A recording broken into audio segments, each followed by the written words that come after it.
नमस्कार, जोहार, मैं संजय और आप देख रहे हैं आप सभी के अपने channel news Jharkhand.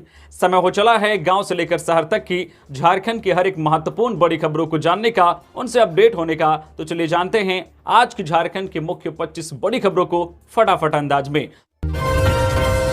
CM Hemant Soren बोले, आदिवासी समाज की समृद्धि के लिए काम कर रही झारखंड सरकार। झारखंड में शुक्रवार को विश्व आदिवासी दिवस धूमधाम से मनाया गया। राजधानी रांची में इस मौके पर झारखंड आदिवासी महोत्सव की धूम रही। बिरसा मुंडा स्मृति उद्यान में आयोजित कार्यक्रम को संबोधित करते हुए सीएम हेमंत सोरेन ने कहा कि आदिवासियों की बेहतरी के लिए राज्य सरकार लगातार काम कर रही है।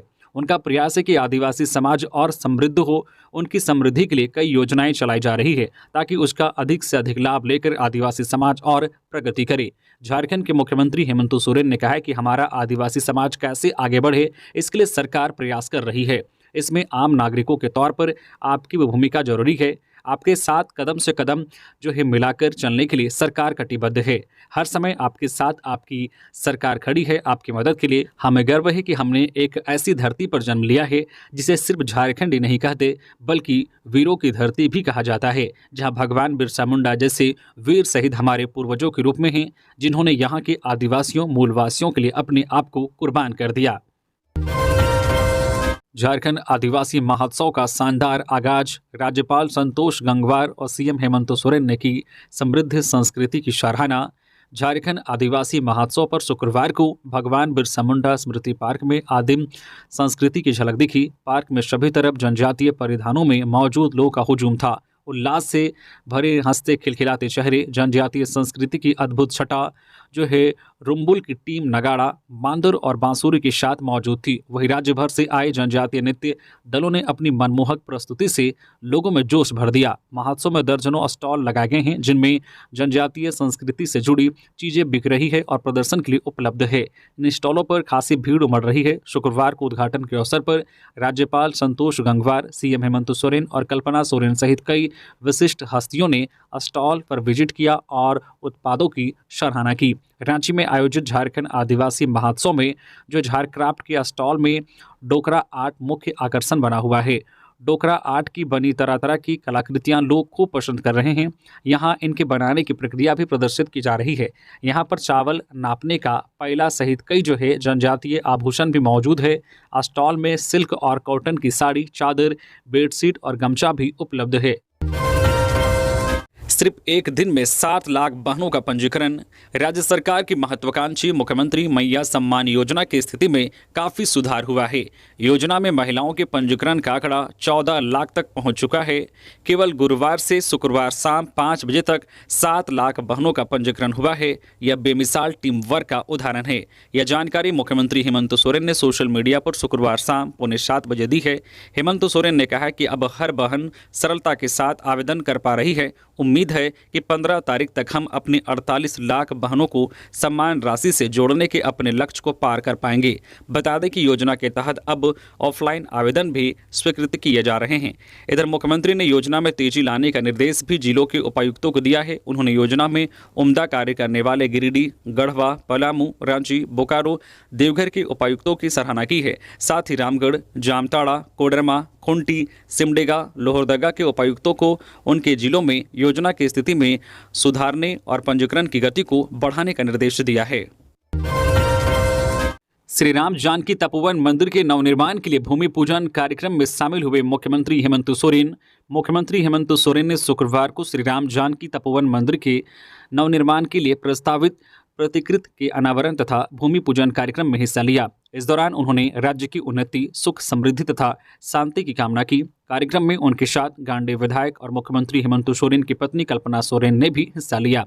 गौरतलब है कि 500 करोड़ की लागत से अगले 3 वर्षों में तपोवन मंदिर का पुनर्निर्माण किया जाएगा। अयोध्या में प्रभु श्री राम के मंदिर का मॉडल बनाने वाले आर्किटेक्ट आशीष सोनपुरा ने ही तपोवन मंदिर की नई प्रतिकृति तैयार की है।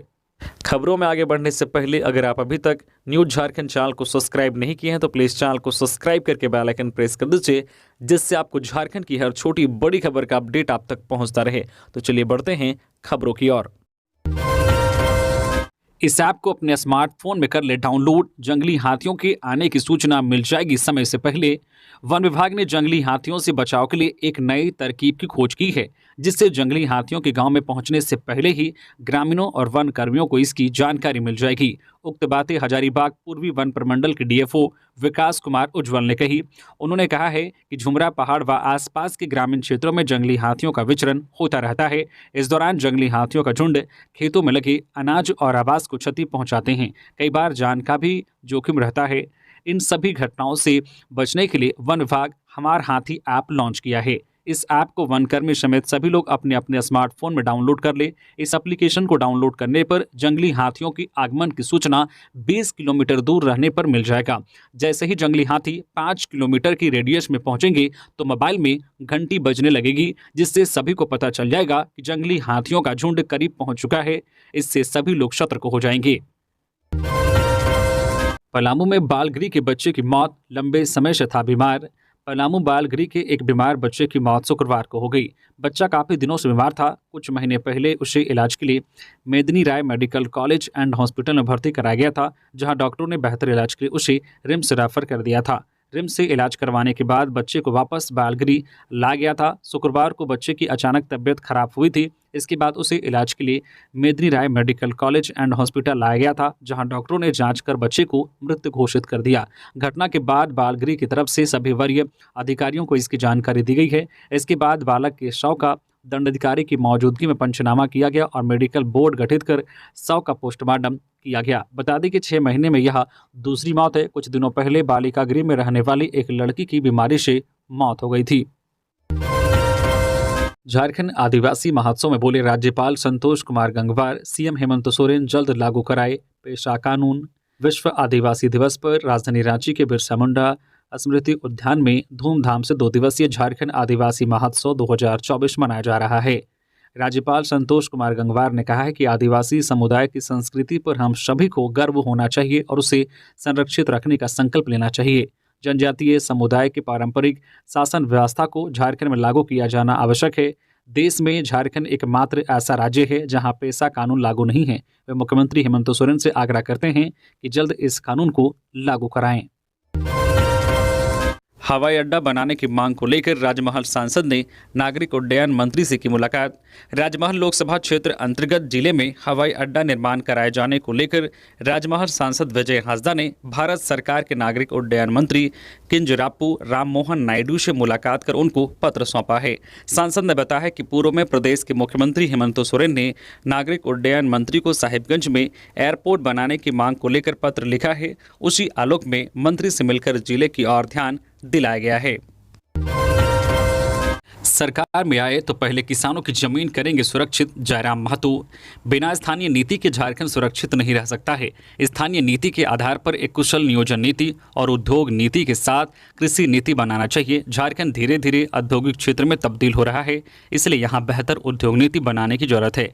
इसके साथ ही विस्थापन नीति और पुनर्वास आयोग का गठन किया जाए। रोजगार के अभाव में पलायन करने वाले युवा और झारखंड को विकसित करने को लेकर विकल्प तैयार कर युवाओं को रोजगार से कैसे जोड़ा जाए, इस पर विचार करने की जरूरत है।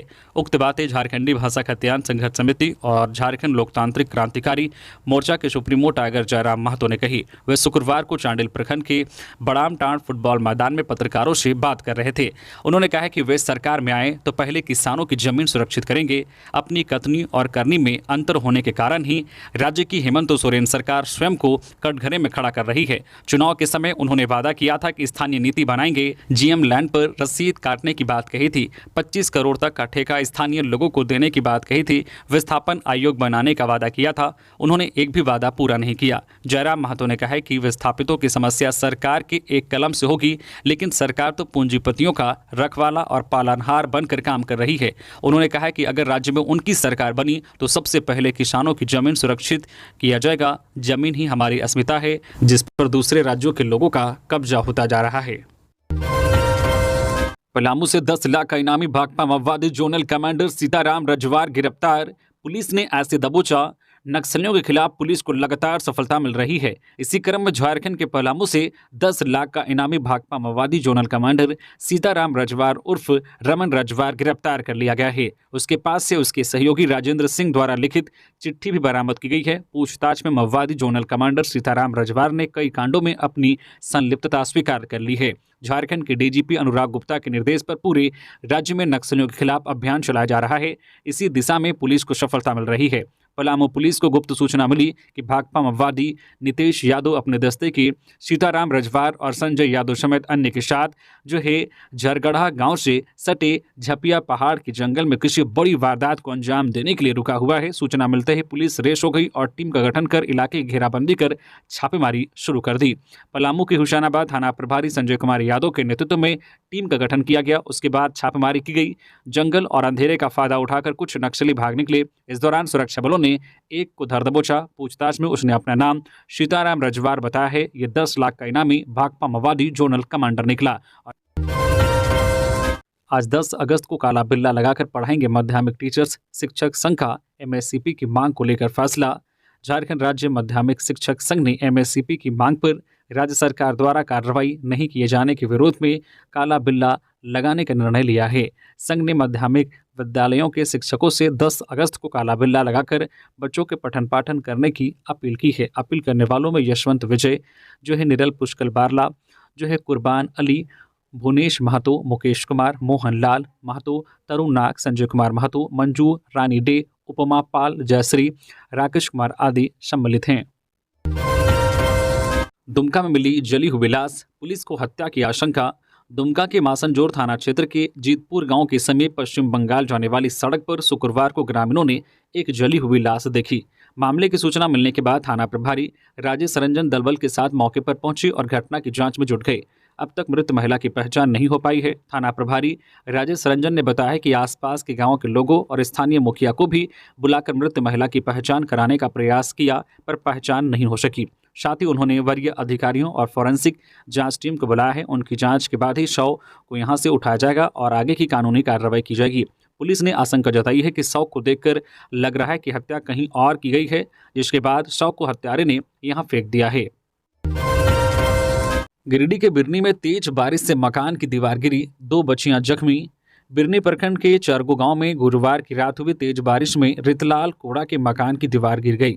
घर में सोई उसकी 2 बच्चियां फूलू कुमारी व चांदनी कुमारी मलबे में दबकर घायल हो गई। हालांकि चोट गहरी नहीं है। रितलाल कोड़ा काफी गरीब परिवार का है। वह मजदूरी कर परिवार का किसी तरह भरण पोषण करता है। पीएम आवास सूची में नाम नहीं आने के कारण वह किसी तरह से टूटे फूटे मकान में रहने को मजबूर है। हालांकि झारखंड सरकार की अबुआ आवास योजना के तहत उसे आवास की स्वीकृति मिली है। आवास की दीवार फिलहाल 5 फीट तक तैयार हो चुकी है। ऐसे में जब तक आवास की ढलाई नहीं हो जाती, रितलाल का परिवार बरसात में आवास विहीन हो गया है। बोकारो पुलिस को मिली सफलता। शंकर रवानी हत्याकांड के आरोपी की निशानदेही पर पुलिस को मिली सफलता। भारी मात्रा में अवैध शराब की खेप के साथ 3 लग्जरी वाहन जब्त। शंकर रवानी हत्याकांड में गिरफ्तार प्राथमिकी अभियुक्त वीरेंद्र प्रसाद उर्फ बीरू से रिमांड पर पूछताछ में मिली जानकारी के बाद बोकारो पुलिस को कार्रवाई में बड़ी सफलता मिली है। पुलिस ने छापेमारी कर 4 पेटी अवैध शराब, 1 जीप और 2 कार जब्त कर ली है। पुलिस के मुताबिक उक्त वाहनों का उपयोग अवैध शराब ढुलाई में की जाती थी। शराब की बिक्री से आए पैसों को अपराध में इस्तेमाल किया जाता था। सिटी डीएसपी आलोक रंजन ने इसकी पुष्टि करते हुए बताया है कि बीरू की स्वीकारोक्ति बयान के बाद एसपी के निर्देश पर टीम गठित की गई थी, जिसमें अभियुक्त की निशानदेही पर पुलिस ने सेक्टर 12 थाना क्षेत्र स्थित संजय सिंह के घर और हनुमान नगर स्थित गोदाम में छापेमारी कर एक कार से 4 पेटी अवैध शराब बरामद की और शराब को विभिन्न राज्यों और शहरों में पहुंचाने के लिए इस्तेमाल की जाने वाली 2 अन्य गाड़ियां जब्त की है। मनी लॉन्ड्रिंग के आरोपी पूर्व मंत्री आलमगीर आलम की बेल खारिज। ईडी ने बताया घोटाले का मास्टरमाइंड। टेंडर घोटाले से जुड़े मनी लॉन्ड्रिंग के आरोपी पूर्व मंत्री और कांग्रेस विधायक आलमगीर आलम की बेल रिजेक्ट कर दी गई है। इस मामले में शुक्रवार को रांची पीएमएलए की स्पेशल कोर्ट में सुनवाई हुई। इसके बाद कोर्ट ने आलमगीर की बेल खारिज कर दी। इससे पहले बुधवार को बचाव पक्ष यानी आलमगीर आलम की ओर से बहस पूरी कर ली गई थी। शुक्रवार को ईडी की ओर से बहस में विशेष लोक अभियोजक ने आलमगीर आलम को पूरे घोटाले का मास्टरमाइंड बताते हुए जमानत याचिका का पुरजोर विरोध किया था। दोनों पक्षों की बहस पूरी सुनने के बाद अदालत ने जमानत याचिका पर पहले फैसला सुरक्षित रख लिया था, बाद में बेल याचिका को खारिज कर दिया। गौरतलब है कि आलमगीर आलम को ईडी ने पूछताछ के बाद 15 मई को गिरफ्तार किया था। रांची के तमाड़ में वज्रपात से 2 युवतियों की मौत, 3 घायल। तमाड़ थाना क्षेत्र के रायडी, हिंद्रीडी, बाबाई कुंडी और पुंडीदिरी गांव में अलग अलग जगहों पर हुए वज्रपात से 2 युवतियों की मौत हो गई और 3 महिलाएं घायल हो गई। सभी घटना शुक्रवार की शाम 4:30 बजे की है। पहली घटना बाबाई कुंडी गांव में घटी, जहां अड़की के सोनपुर गांव से एक टेम्पो से 12 महिलाएं धान रोपनी करने बाबाई कुंडी गांव आई थी। सभी महिलाएं खेत में धान रोपनी कर रही थी। उसी दौरान वज्रपात से 16 वर्षीय नौमी कुमारी घटनास्थल पर ही उनकी मौत हो गई। दूसरी घटना पुंडीदिरी गांव के शिव मंदिर टोला निवासी 16 वर्षीय रीना कुमारी की धन रोपनी के दौरान वज्रपात से उसकी भी मौत हो गई। वही घायलों में रायडी गांव निवासी विनोता देवी, सुगा कुमारी, इंद्रडी निवासी शिवानी देवी भी खेत में धान रोपनी के दौरान घायल हो गई। कमलेश से पूछताछ जारी रखेगी ईडी, कोर्ट ने दी अनुमति। पत्रकार से जमीन कारोबारी बने कमलेश कुमार की रिमांड अवधि पूरी होने के बाद एजेंसी ने उसे कड़ी सुरक्षा के बीच रांची पीएमएलए की विशेष कोर्ट में उसे पेश किया गया, जिसके बाद एजेंसी की ओर से विशेष लोक अभियोजक ने कोर्ट से यह आग्रह किया कि कमलेश से पूछताछ के लिए रिमांड अवधि को विस्तार दिया जाए। कोर्ट ने ईडी को कमलेश को 4 दिनों तक रिमांड पर लेकर पूछताछ के लिए अनुमति दी है। बता दें कि लैंड स्कैम से जुड़े केस में ईडी ने पिछले महीने कमलेश के घर पर छापेमारी की थी, जिसमें उसके घर से 1 करोड़ रुपए कैश और 100 कारतूस बरामद हुए थे।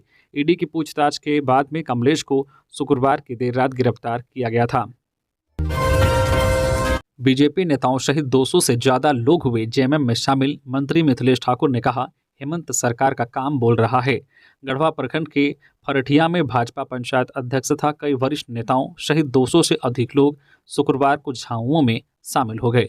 गढ़वा विधायक तथा झारखंड सरकार के पेयजल एवं स्वच्छता मंत्री मिथिलेश कुमार ठाकुर के गढ़वा स्थित आवास पर सभी ने झामुमो की सदस्यता ली। मौके पर मंत्री श्री ठाकुर ने सभी को माला और पार्टी का पट्टा पहनाकर पार्टी में शामिल कराया। शामिल होने वालों में मुख्य रूप से भाजपा पंचायत अध्यक्ष राम मूरत राम, युवा वाहिनी सेना अध्यक्ष प्रयाग चौधरी, भाजपा के वरिष्ठ नेता प्रसाद चौधरी, विद्यांचल चौधरी, युवा नेता नरेश चौधरी, दीपक चौधरी, समाजसेवी मुख्तार अंसारी, AIMIM नेता महताब अंसारी सहित 200 से अधिक लोग के नाम शामिल हैं। आदिवासी अस्मिता की रक्षा और उनका हक दिलाने के लिए प्रतिबद्ध है झारखंड सरकार। मिथिलेश ठाकुर, कई लोग आदिवासी अस्मिता की बात करते हैं लेकिन हमेशा वास्तविकता से मुंह मोड़ते हैं। पूर्व की सरकार और हेमंत सरकार में यही अंतर है कि हेमंत सरकार धरातल पर कार्य कर रही है। दिशोम गुरु शिबू सोरेन के झारखंड निर्माण के सपनों को हेमंत सरकार साकार कर रही है। शुक्रवार को ये बातें पेयजल एवं स्वच्छता मंत्री मिथिलेश ठाकुर ने कही। वे विश्व आदिवासी दिवस के मौके पर शुक्रवार को रंका प्रखंड के विश्रामपुर स्थित संत जोसेफ उच्च विद्यालय परिसर में आयोजित आदिवासी दिवस महोत्सव में बतौर मुख्य अतिथि बोल रहे थे। इस दौरान मंत्री श्री ठाकुर ने आदिवासी समाज के लोगों को शॉल ओढ़ाकर तथा महिला पुरुषों को धोती साड़ी देकर सम्मानित किया। हर बूथ पर एक महिला कांग्रेस कार्यकर्ता रहेगी मौजूद। विधानसभा चुनाव को लेकर कांग्रेस ने बनाई रणनीति। झारखंड विधानसभा चुनाव 2024 में कांग्रेस अपने सहयोगियों के साथ बेहतर प्रदर्शन कर सके, इसके लिए पार्टी के सभी प्रमुख विभागों ने तैयारी शुरू कर दी है। 10 अगस्त को रांची के तोपुदाना में होने वाली महिला कांग्रेस प्रदेश कार्य समिति की बैठक से पहले प्रदेश कार्यालय में महिला कांग्रेस से जुड़ी कार्यकर्ताओं और पदाधिकारियों की बैठक हुई। इस बैठक में रांची विधानसभा महिला कांग्रेस पर्यवेक्षक पूजा आनंद ने पार्टी पदाधिकारियों को टास्क दिया है कि विधानसभा चुनाव में हर बूथ पर महिला कांग्रेस की एक मजबूत कार्यकर्ता की मौजूदगी सुनिश्चित होनी चाहिए। रक्षा राज्य मंत्री संजय सेठ से मिले श्रीदेव सिंह, टेक्नोक्रेट प्रोफेसर अजय खरे की लिखी पुस्तक की प्रति भेंट की। झारखंड के जाने माने ऐतिहासिक धरोहर के संरक्षणकर्ता श्रीदेव सिंह ने शुक्रवार को नई दिल्ली में रक्षा राज्य मंत्री संजय सेठ से मुलाकात की।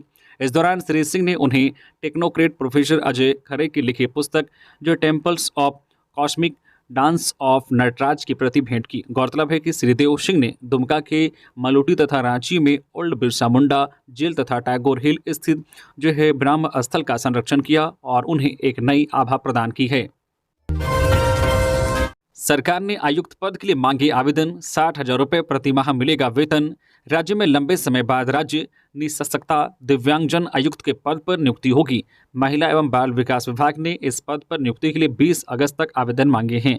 पूर्व में मंगाए गए आवेदनों को रद्द कर दिया गया है और नए सिरे से आवेदन मांगे गए हैं। सरकारी सेवा में कार्यरत, सेवानिवृत्त या फिर गैर सरकारी व्यक्ति इसके लिए आवेदन कर सकेंगे। इस पद पर नियुक्ति 3 वर्षों के लिए होगी। हालांकि आवश्यकता पड़ने पर 1-1 वर्ष का 2 बार अवधि विस्तार किया जा सकेगा। इस पद पर नियुक्ति के लिए अधिकतम आयु 65 वर्ष निर्धारित की गई है। इस पद पर नियुक्त होने वाले सरकारी कर्मी को जो वेतनमान वर्तमान में मिल रहा है वही वेतनमान दिया जाएगा। वही सेवानिवृत्त कर्मी होने पर सरकार के नियमों की गणना कर राज्य सरकार यह तय करेगी। जबकि गैर सरकारी कर्मी को 60,000 रुपये प्रति माह मिलेंगे। बताते चले कि सतीश चंद्रा के कार्यकाल खत्म होने के बाद यह पद रिक्त था। विभाग के पदाधिकारी इसका अतिरिक्त प्रभार संभाल रहे थे। पानी पूरी के लिए लड़कियों के बीच मारपीट। पलामू में 5 लड़कियां भिड़ी, पहले बहस हुई, फिर हाथापाई होने लगी, लात घूंसे भी चले। पलामू के मेदिनी नगर के सुरेश सिंह चौक पर पानी पूरी के लिए लड़कियों का 2 ग्रुप आपस में भिड़ गया। लड़कियों के बीच जमकर मारपीट हुई। इसका वीडियो भी सामने आया है। 1 मिनट 13 सेकंड के वीडियो में सड़क किनारे पानी पूरी के ठेले पर लड़कियों को आपस में लड़ते देखा जा सकता है। ये वीडियो सुरेश सिंह चौक चौराहे का बताया जाता है कि 2 लड़कियां पानी पूरी खाने आई थी। इसी बीच 3 लड़कियों का एक ग्रुप भी वहां पहुंचा। पानी पूरी को लेकर उनके बीच हल्की बहस हुई। इसके बाद मामला बढ़ा तो दोनों पक्षों के बीच हाथापाई होने लगी। लड़ाई देखकर सड़क पर लोग जुटने लगे। इसी बीच एक आदमी आया और लड़कियों की लड़ाई छुड़वाया। उसके बाद सभी लड़कियां वापस चली गई। रांची के कांके रोड सरना समिति ने चांदनी चौक से मुख्यमंत्री आवास तक किया पैदल मार्च। कांके रोड सरना समिति ने शुक्रवार को विश्व आदिवासी दिवस के मौके पर पारंपरिक वेशभूषा, ढाक तथा नगाड़ों के साथ कांके रोड चांदनी चौक से मुख्यमंत्री आवास तक पैदल मार्च किया। मौके पर कांके रोड सरना समिति के अध्यक्ष डब्लू मुंडा ने कहा कि विश्व आदिवासी दिवस के दिन आदिवासी समाज गर्व महसूस करता है। यह दुख की बात है कि आज़ादी के 75 साल होने के बाद भी आदिवासियों को अपना मूल पहचान नहीं मिली है। वही कार्यकारी अध्यक्ष शशि मुंडा ने कहा कि अंतर्राष्ट्रीय आदिवासी दिवस मनाने का असली मकसद आदिवासियों को एक सूत्र में बांधना है और अपनी धार्मिक, सामाजिक हक और अधिकार के प्रति जागरूक करना है। संस्था के संरक्षक सोनू खलगो ने कहा है कि आज आदिवासियों के ऊपर चौतरफा हमला हो रहा है, उनकी जमीनों को लूटा जा रहा है। ऐसे में आदिवासी समाज को जागरूक होने की जरूरत है। 2 साइबर अपराधी को पुलिस ने किया गिरफ्तार। मोबाइल और सिम कार्ड बरामद। कस्टमर केयर का फर्जी नंबर पंच कर करते थे ठगी। गिरिडीह पुलिस ने 2 साइबर अपराधियों को गिरफ्तार किया है। यह कार्रवाई एसपी दीपक कुमार शर्मा को प्रतिबिंब पोर्टल के माध्यम से मिली सूचना पर साइबर थाना पुलिस ने की है। एसपी को सूचना मिली थी कि गिरिडीह के बेंगाबाद थाना क्षेत्र में कुछ साइबर अपराधी आम लोगों से ठगी कर रहे हैं। गिरफ्तार साइबर अपराधियों में जमुआ नवडीहा ओपी बेहराडी के 20 वर्षीय उमेश कुमार मंडल और 21 वर्षीय दीपक कुमार मंडल शामिल हैं। पुलिस ने इन दोनों अपराधियों के पास से 2 मोबाइल, 4 सिम कार्ड बरामद किया गया है। पुलिस के अनुसार गिरफ्तार अपराधी जो है फ्लिपकार्ट कस्टमर केयर नंबर पर अपना फर्जी मोबाइल नंबर को पंच कर ठगी करते थे। जैसे ही कोई कस्टमर अपनी रिफंड के सामानों के विषय में फ़ोन करता था तो ये लोग कस्टमर केयर बनकर उसे गुमराह करके उसके साथ साइबर ठगी करते थे। आदिवासियों को अत्याचार से बचाएंगे चंपई सोरेन।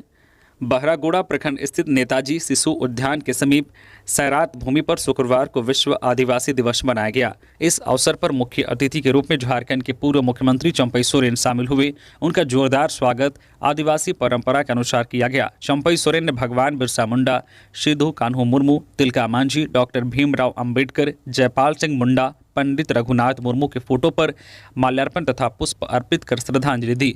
मुख्य अतिथि पूर्व मुख्यमंत्री चंपई सोरेन ने कहा कि झारखंड में लागू CNT SPT एक्ट एवं जो है वन अधिनियम आदिवासी मूलवासी मुख्य कवच है, इसे बचा कर रखना चाहिए और इसके साथ साथ संस्कृति की भी रक्षा करनी चाहिए। वक्फ बोर्ड संशोधन बिल के लिए बनी JPC। गोड्डा सांसद निशिकांत दुबे समेत 31 सांसद होंगे सदस्य। गोड्डा सांसद निशिकांत दुबे अब इस विशेष बिल में संशोधन के लिए JPC ज्वाइंट पार्लियामेंट्री कमेटी का हिस्सा होंगे। दरअसल संसदीय कार्य मंत्री किरेन रिजिजू ने वक्फ बोर्ड से जुड़े बिल में संशोधन के लिए लोकसभा और राज्यसभा के कुल 31 सांसदों का नाम प्रस्तावित किया है। इन 31 में से 21 सांसद लोकसभा से हैं। झारखंड से गोड्डा सांसद निशिकांत दुबे को भी JPC में शामिल किया गया है। दरअसल गुरुवार 8 अगस्त को किरेन रिजिजू ने लोकसभा में वक्फ संशोधन बिल पेश किया था, लेकिन विपक्ष के कड़े रुख के बाद बिल सदन में लटक गया और सरकार को झुकना पड़ा और इस बिल के लिए ज्वाइंट पार्लियामेंट्री कमेटी बनानी पड़ी। यह कमेटी इस बिल पर अपनी रिपोर्ट अगले सेशन के अंतिम सप्ताह के पहले दिन जमा करेगी। बीएड एमएड प्राध्यापक संघ ने सेवा शर्त नियमावली बनाकर नियमितीकरण की मांग की। झारखंड के सरकारी विश्वविद्यालय और अंगीभूत कॉलेजों में सत्र 2005-06 से संचालित बीएड एमएड कोर्स में कार्यरत जो प्राध्यापकों की शुक्रवार को ऑनलाइन बैठक संघ के संरक्षक डॉक्टर तनवीर यूनुस और अध्यक्ष डॉक्टर मनोज कुमार की अध्यक्षता में हुई।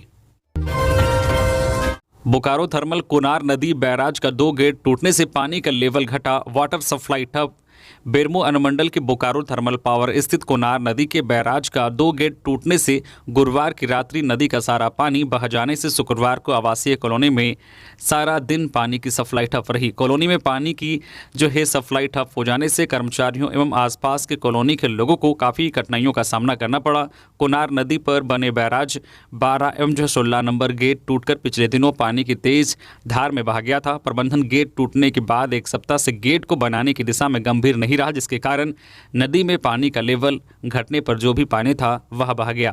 पानी नहीं रहने के कारण जो है इनटेक वेल के पास काफी मात्रा में बालू जमा हो गया था, जिसे शुक्रवार को साफ करने का कार्य किया जा रहा था। आदिवासी समाज की जीवन शैली में छिपा है जलवायु परिवर्तन की समस्या से निपटने का समाधान। सुदेश महतो। आज पूरी दुनिया जलवायु परिवर्तन का सामना कर रही है। इस समस्या से निपटने का समाधान प्रकृति सेवक आदिवासी समाज की जीवन शैली में छिपा है। प्राकृतिक संवर्धन, सामूहिकता और संतुलन आदिवासी जीवन का अभिन्न हिस्सा है। बिना किसी पद और पावर के आदिवासी समाज ने प्रकृति की रक्षा करने का काम किया है। लोगों में आदिवासी दर्शन होना जरूरी है। ये बातें आसू पार्टी अध्यक्ष सुदेश कुमार महतो ने सिल्ली में विश्व आदिवासी दिवस के अवसर पर आयोजित आदिवासी अखड़ा शाह सम्मान समारोह में कही। इस दौरान सिल्ली विधानसभा के सभी ग्राम प्रधानों को सम्मानित किया गया। अब रोज 3 घंटे गुमला पुलिस सुनेगी लोगों की समस्या और करेगी निराकरण। गुमला पुलिस को लोगों की समस्याओं को सुनने के लिए 3 घंटे का समय देना होगा। पुलिस आम जनता की समस्याओं से अवगत होगी और तुरंत उस पर कार्रवाई भी की जाएगी। दरअसल शुक्रवार को गुमला एसपी शंभोज सिंह की मासिक अपराध गोष्ठी चल रही थी। बैठक में डीएसपी मुख्यालय, एसडीपीओ, इंस्पेक्टर, थानेदार तथा शाखा प्रभारी उपस्थित थे। इस दौरान पिछली उपलब्धियों के लिए सभी पदाधिकारियों को प्रोत्साहित किया गया। सभी थाना प्रभारी को निर्देश दिया गया है कि प्रतिदिन जो है 9 बजे से 12 बजे तक जनता की समस्याओं को सुनने एवं जो है उसका निराकरण करेंगे। डायन प्रथा के संबंध में आमजनों के बीच समय समय पर जागरूकता अभियान चलाने के लिए कहा गया है। मानव तस्करी एवं पलायन की रोकथाम के लिए आमजनों को जागरूक करने के संबंध में आवश्यक निर्देश दिए गए। तो ये थी आज की झारखंड की टॉप बड़ी खबरें। इसी तरह से झारखंड की हर एक छोटी बड़ी खबर देखने के लिए आप हमारे चैनल न्यूज झारखंड चैनल को सब्सक्राइब करके बेल आइकन प्रेस कर दीजिए, जिससे आपको झारखंड की हर एक छोटी बड़ी खबर का अपडेट आप तक पहुंचता रहे। तो अभी के लिए बस इतना ही। हमें दीजिए इजाजत, फिर मिलते हैं नेक्स्ट खबरों के साथ। धन्यवाद।